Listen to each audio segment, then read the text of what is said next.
Bismillahirrahmanirrahim. Assalamualaikum warahmatullahi wabarakatuh. Para sedulur batiniah, alhamdulillah bertemu kembali bersama saya Cak Gondrong, tentunya di channel batiniah ini. Dan untuk kesempatan kali ini kita akan membahas tanda-tanda kehadiran kodam di dekat kita. Tapi sebelum lanjut, alangkah baiknya kita berdoa-doa terlebih dahulu. Mudah-mudahan semua dosa-dosa kita diampuni oleh Allah Subhanahu wa ta'ala, dan mudah-mudahan kita semua dipanjangkan umurnya agar kita bisa semakin lama untuk berbuat kebaikan dan membantu sesama, dan juga membahagiakan orang yang kita cintai. Dan mudah-mudahan rezeki kita dilimpahkan oleh Allah Subhanahu wa ta'ala, dan mudah-mudahan rezeki yang Allah berikan kepada kita barokah. Amin amin ya rabbal alamin. Baik sedulur batinnya yang nonton sambil di like ya, mantap. Oke, jadi yang akan kita bahas kali ini tanda-tanda kehadiran kodam di dekat kita, atau kodam yang ingin berinteraksi kepada kita. Entah itu kita lagi meditasi, lagi wirid, lagi nyantai, atau lagi jalan-jalan ke tempat angker. Nah, itu tanda-tanda yang pertama, kita merasakan perubahan suhu. Jika misal suhu yang awalnya biasa-biasa aja, terus tiba-tiba berubah jadi hangat, tiba-tiba berubah jadi dingin. Atau misal kita lagi di gunung, hawanya kan dingin tuh di sana, terus tiba-tiba kita merasakan kayak tiba-tiba panas gitu. Nah, itu bertanda ada kodam yang datang kepada kita. Nah, itu bisa jadi maksudnya untuk hanya ingin melihat kita, atau ingin berinteraksi dengan kita, atau punya niatan baik atau jahat kepada kita gitu. Biasanya sih kalau kita nggak mempelajari ilmu spiritual, atau nggak ngamalin amalan manggil kodam, biasanya ya misal kodam leluhur yang datang ke kita, atau bisa jadi kodam-kodam liar penasaran sama kita. Bisa jadi juga ada orang lain yang ngirim kodam ke kita, misalnya untuk kerjain kita ya, atau disuruh untuk membantu kita gitu. Ya tergantung kepekaan kita masing-masing, karena setiap kodam yang hadir ke kita itu pasti mengatakan sesuatu pastinya. Jadi tergantung kepekaan kita masing-masing. Kalau kita peka, maka kita bisa dengar apa yang kodam itu katakan gitu. Tapi kalau kita tidak peka, ya kita nggak dengar apa yang dikatakan sama si kodam itu. Nah, itu tanda-tanda yang pertama, kita merasakan perubahan suhu. Untuk tanda-tanda yang kedua, di ubun-ubun kita ini merasakan kayak berdenyut gitu. Kita merasakan denyut di ubun-ubun. Nah, kalau untuk denyut yang biasa itu misal cuman 2-3 kali denyutan saja, itu biasa. Nah, kalau untuk kodam hadir itu denyutnya lama banget, bahkan nggak henti-henti denyutnya. Denyutnya pun kayak nggak jarang gitu loh. Kalau untuk denyut biasa kan jarang, dek, lama-kelamaan dek gitu. Tapi kalau untuk denyut yang karena kehadiran kodam, itu denyutnya kerap gitu loh, dek, dek, dek, dek, dek gitu, yang kita rasakan di ubun-ubun gitu. Nah, itu bertanda ada kodam yang hadir. Ya pasti dia ingin berinteraksi dan mengatakan sesuatu. Ya kalau kita nggak peka, ya kita nggak dengar gitu. Itu tanda-tanda yang kedua. Dan untuk tanda-tanda yang ketiga, kita mendengar aroma wangi.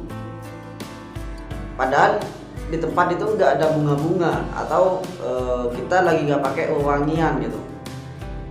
Terus tiba-tiba kita mencium kayak aroma wangi yang nyengat banget gitu.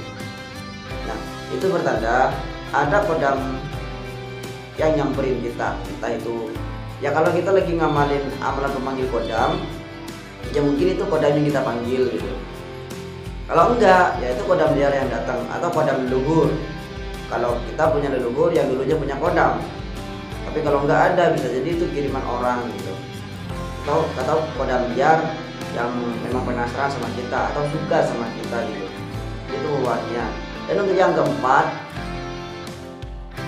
kuping kita sering berdengung. Nah, ini yang sering dipertanyakan sama subbreaker batinnya. Atau banyak juga yang komentar, "Cak, kenapa tiba-tiba kuping saya berdengung? Cak, kenapa saya sering merasakan kuping berdengung? Cak, kenapa kuping saya sering berdengung?" Nah, jadi kalau kuping tiba-tiba berdengung, yaitu pertanda ada kodam datang terus membisikkan sesuatu sama kita gitu. Ya pasti kalau udah membisikkan sesuatu itu berarti penting banget gitu. Karena kalau nggak penting-penting banget ya kodam nggak bakal bisikin kita gitu. Apalagi kita misal lagi memang bener-bener nggak punya kodam, bener-bener nggak pernah mempelajari ilmu kodam. Nah terus tiba-tiba kita merasakan kuping berdengung. Itu pertanda ada kodam yang membisikin kita. Nah itu juga pertanda ada hal penting yang dibisikin kepada kita gitu. Ya misal kita lagi jalan terus dibisikin, "Awas, hati-hati, di depan ada bahaya. Awas, hati-hati, di depan banyak makhluk halus." Biasanya sih seperti itu yang dibisikin sama kodam. Nah tapi kalau kita nggak peka ya kita cuma ngerasakan kuping berdengung aja gitu. Kalau kita nggak peka, tapi kalau peka ya kita kuping berdengung itu dibisikin sama si kodamnya, terus dibatin itu langsung kedengeran di batin. Bukan di kuping nyata yang denger loh, tapi di batin yang denger. Nah itu petanda ada kodam hadir terus membisikin kita. Kalau untuk yang kupingnya sering berdengung gitu. Dan untuk yang kelima ini hampir sama dengan eksistensi atau kayak suasana saat kita membuka mata batin. Kalau yang nomor 5 ini yaitu ada cahaya. Ya misal kita lagi meditasi atau lagi mau tidur gitu misal ya kan, intinya kita waktu itu pas merem. Nah pas kita merem itu tiba-tiba ada cahaya datang. Itu biasanya sih biru, kalau nggak biru biasanya putih gitu. Itu ada cahaya datang gini. Terus itu biasanya sih lewat, pertama sih cuma lewat hilang. Nah terus dia pasti datang lagi lewat lagi gitu. Nah lama kelamaan dia pasti bakalan muter-muter. Nah kalau kita fokuskan ke cahaya itu, maka cahaya ini akan berubah pada wujud aslinya gitu. Ya misal yang datang ke kita ini ya kodam macan putih atau kodam macan loreng, macan hitam ya dan lain sebagainya. Terus dia datang masih berbentuk cahaya ya. Terus kalau kita fokuskan ke itu, dia bakal berubah wujud aslinya. Ya kalau wujud aslinya itu kodam macan putih, ya dia bakalan berubah seperti wujud aslinya gitu, kodam macan putih. Dia bakal, kalau udah berubah dia nggak bakal muter-muter lagi, dia bakal diem di depan kita dengan wujud asli dia, dan dia bakal natap kita gitu. Nah kalau ada pesan-pesan yang mau disampaikan, ya pasti dia bakalan ngomong ke kita gitu. Pasti dia bakal ngomong. Nah itu pertanda kodam hadir. Ya ini bisa juga dirasakan oleh kita semua yang mempelajari kodam dan yang tidak mempelajari kodam. Ini bisa kita rasakan semua. Dan penting juga untuk yang kita lagi mempelajari ilmu kodam, penting banget dengerin atau nonton video ini, karena video ini ya berisi tanda-tanda kodam hadir gitu. Ya kalau yang nggak mempelajari ilmu kodam ya mungkin dikira nggak penting gitu. Tapi kalau yang lagi mempelajari kodam pasti bingung. Ini kalau kodam hadir tandanya apa ya gitu. Ini kalau kodam hadir rasanya kayak apa gitu. Pastilah gitu. Ya jadi ya cuman gitu aja sih penjelasan dari saya. Ya mudah-mudahan bermanfaat lah untuk kita semua ya. Mudah-mudahan apa yang saya sampaikan dari tadi sedulur semua itu mengerti. Biar saya nggak percuma yang ngomong-ngomong ya. Oke. karena memang udah selesai penjelasannya, di like dulu lah, di like, jangan lupa di like. Yang belum subscribe subscribe ya, mantap. Oke, kita akhiri saja Lur. Wassalamualaikum warahmatullahi wabarakatuh. Salam Rahayu.